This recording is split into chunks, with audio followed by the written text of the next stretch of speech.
بسم اللہ الرحمن الرحیم۔ السلام علیکم ورحمۃ اللہ وبرکاتہ۔ صحیح بخاری حدیث نمبر 4474 حضرت ابو سعید بن معلّہ رضی اللہ عنہ سے روایت ہے،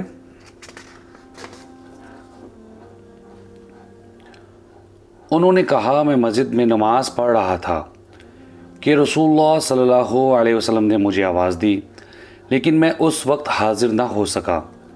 نماز پڑھ کر آپ کے پاس آیا تو میں نے کہا اللہ کے رسول، میں نماز پڑھنے میں مصروف تھا۔ آپ نے فرمایا کیا اللہ تعالیٰ کا یہ ارشاد گرامی نہیں، اللہ اور اس کے رسول کا حکم مانو جب وہ تمہیں بلائیں؟